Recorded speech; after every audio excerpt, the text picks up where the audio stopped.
आज मैंने दाल चावल बनाए हैं। अरे गर्मी ही इतनी ज़्यादा हो गई है कि कुछ खाने को दिल ही नहीं करता।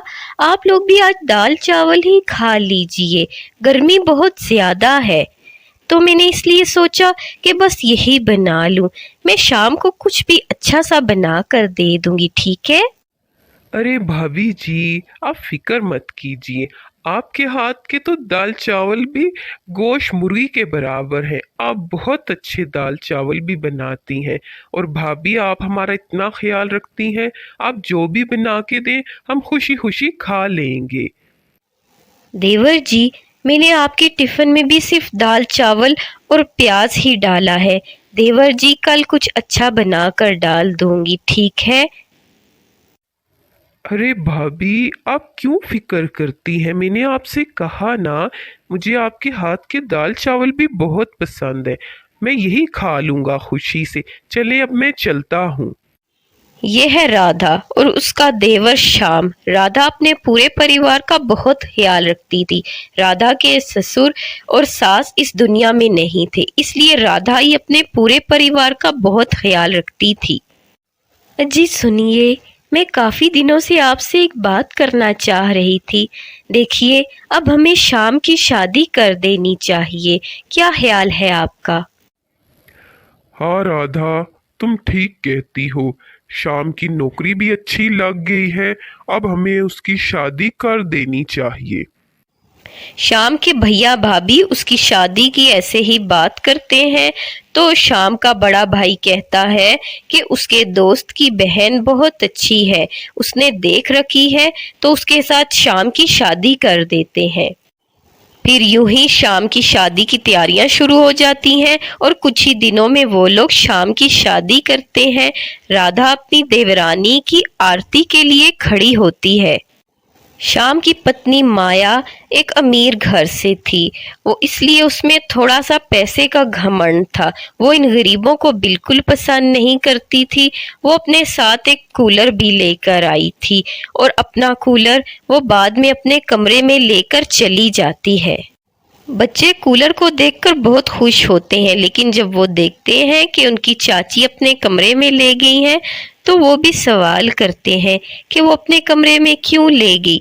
लेकिन फिर राधा अपने बच्चों को समझाती है कि वो उनका कूलर है, वो जहेज में लेकर आई हैं, आप ऐसे बुरा मत मनाओ। फिर जब सुबह होती है तो राधा अपनी देवरानी को जगाने के लिए जाती है। माया, तुम तैयार होकर आ जाओ, मैंने तुम्हारी पहली रसोई की रस्म की सारी तैयारियां कर दी हैं। माया अपनी पहली रसोई की रस्म में बहुत अच्छे अच्छे खाने बनाती है, लेकिन शाम को माया के हाथ का बना हुआ खाना इतना पसंद नहीं आता, इसलिए वो अपनी भाभी की ही तारीफ करता है, जिससे माया को बहुत बुरा लगता है। घर में नया कूलर देखकर राधा के बच्चे दिन भर कूलर के आगे खड़े रहते और ठंडी हवा लेते। माया को इन सब बातों से बहुत ज्यादा चिढ़ होने लगी थी। श्याम जी, ये क्या है? ये कूलर मैं अपने लिए लेकर आई हूँ। आपके भाई के बच्चे जब देखो कूलर के आगे खड़े रहते हैं। बहुत शौक है तो उन्हें कहे अपना लेकर आए, ये मेरा है। अरे माया, तुम कैसी बातें कर रही हो? देखो, भैया भाभी ने हमेशा मेरा बहुत ख्याल रखा है। मैं अब उनके बच्चों को कैसे मना कर सकता हूँ? कोई बात नहीं, अगर वो थोड़ी देर के लिए आ जाते हैं। श्याम अपनी पत्नी को समझाकर काम पर चला जाता है। इधर राधा जब देखती है तो उसकी बेटी को गर्मी की वजह से बहुत तेज बुखार हो जाता है। अरे चुटकी, तुझे तो बहुत तेज बुखार है, रुक तेरी चाची से कूलर का कहती हूँ। राधा जब माया से कूलर का कहने के लिए जाती है तो माया, चुटकी की तबीयत बहुत खराब है, थोड़ी देर के लिए अपना कूलर दे दो, उसकी तबीयत खराब है। भाभी जी, ये कूलर मैं अपने लिए लेकर आई हूँ। अगर आपके बच्चों को कोई मसला है तो आप अपने लिए एक नया कूलर लाइए। ये मेरे जहेज में आया था, किसी के लिए नहीं लेकर आई। इसका इस्तेमाल मैं करूँगी, आप चली जाइए, मैं नहीं दूंगी। माया की ऐसी बातें सुनकर राधा बहुत दुखी हो जाती है। फिर जैसे कैसे करके वो अपनी बेटी को खुद ही डॉक्टर के पास ले जाती है, क्योंकि घर में ना तो श्याम होता है ना ही राधा का पति। देखिए, बच्ची गर्मी की वजह से बीमार हो गई है। मैंने इंजेक्शन तो दे दिया है, लेकिन आप लोग कोशिश करें कि अपने घर को किसी तरह ठंडा रखें। कोशिश करें कि एक कूलर अपने घर के लिए ले आएं। राधा डॉक्टर की बातें सुनकर परेशान हो जाती है और यूं ही घर चली आती है। वो सोचती है कि अब कूलर कहाँ से लेकर आए और कैसे अपनी बेटी को ठीक करे। चुटकी मेरी बेटी, देखो हमारे घर में कूलर तो नहीं है, लेकिन तुम बाहर मत जाना, नहीं तो बुखार और तेज हो जाएगा। राधा कूलर की वजह से परेशान तो होती है, लेकिन उसका पति जब खेतों में काम कर रहा था तो जमींदार साहब उसके पास आते हैं। महेश, बात सुनो मेरी। आज कुछ जमीनों पर मजदूर नहीं आए, तो तुम ऐसा करो, उनकी जगह काम कर लो। मैं तुम्हें एक्स्ट्रा दिहाड़ी दे दूंगा, ठीक है? मुझे बस आज काम खत्म चाहिए। जमींदार जब महेश को बताता है कि वो एक्स्ट्रा पैसे देगा तो महेश ये सब सुनकर बहुत खुश हो जाता है। वो सोचता है कि उन्हीं पैसों से अपने बच्चों के लिए कूलर ले लेगा, इसलिए वो मना नहीं करता और हाँ कर देता है। फिर शाम तक वहीं पर काम करता है और कूलर के लिए पैसे इकट्ठे करता है। और अब शाम को जब वो घर जाता है तो सोचता है कि आज मैं अपने बच्चों के लिए कूलर ज़रूर लेकर जाऊंगा। इस तरह उनके कूलर का भी इंतज़ाम हो जाता है।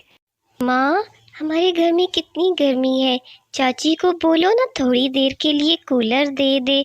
माँ, चुटकी को भी बीमार है, देखो ना माँ, ये कूलर के आगे बैठेगी तो ठीक हो जाएगी। माँ, आप चाची को बोलो ना हमें कूलर दे दे। माँ, जाओ ना प्लीज़। राधा के बच्चे कूलर की बातें कर ही रहे होते हैं कि देखते हैं कि उनके पिताजी उनके लिए नया कूलर लेकर आ गए हैं, जिसे देखकर वो सब बहुत ज़्यादा खुश हो जाते हैं। फिर राधा का पति उसे बताता है कि आज ज़मीनों में ज़्यादा किसान नहीं आए, तो उसने मजदूरी की, जिससे उसको कुछ ज़्यादा पैसे मिल गए, तो वो कूलर ले आया।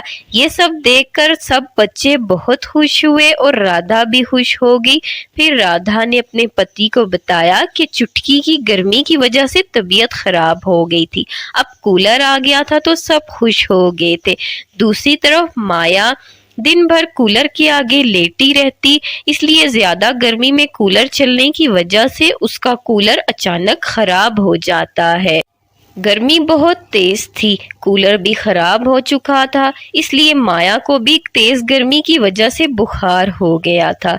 जब राधा आकर देखती है कि माया को बहुत तेज बुखार है तो वो परेशान हो जाती है। फिर वो माया को अपने कूलर के सामने ले जाती है और वहाँ ठंडे कूलर में माया को लिटा देते हैं, जिससे माया की तबीयत कुछ संभलने लगती है। राधा के बच्चे भी माया का बहुत ख्याल रखते हैं। माँ, आप चाची को कूलर के सामने लेटा रहने दें, फिर देखना चाची ठीक हो जाएगी। चाची गर्मी की वजह से बीमार हो गई है, चले अब चाची ठीक हो जाएगी। माँ, राधा और उसके बच्चे यूं माया का बहुत ख्याल रखते हैं और उसकी तबीयत ठीक हो जाती है। माया जब ये सब देखती है तो वो बहुत ज़्यादा शर्मिंदा हो जाती है, क्योंकि उसने तो अपने टाइम में कूलर नहीं दिया था, लेकिन राधा और उसके बच्चों ने दे दिया। इन सब बातों से माया बहुत परेशान हो जाती है। फिर वो राधा से माफ़ी मांगती है। भाभी, आप कितनी अच्छी हैं, जब आपको कूलर की ज़रूरत थी तब मैंने नहीं दिया। भाभी, मुझे माफ़ कर दीजिए, आपने मेरा कितना ख्याल रखा और आपके बच्चों ने भी। इस तरह माया अब सबके साथ अच्छी हो गई थी। फिर माया सबके साथ हंसी खुशी रहने लगी थी। अब माया सबके साथ हंसी खुशी रहती थी, सब मिल बैठकर बातें करते रहते और खुशी से अपने घर में रहते थे। तो देखा बच्चों आपने, हमें हमेशा दूसरों की मदद करनी चाहिए, क्या पता हमारी अच्छाई दूसरों की बुराई को ख़त्म कर दे। और अगर किसी को कुछ ज़रूरत हो तो उसको दे देना चाहिए। कभी भी अपनी चीज़ों का घमंड नहीं करना चाहिए।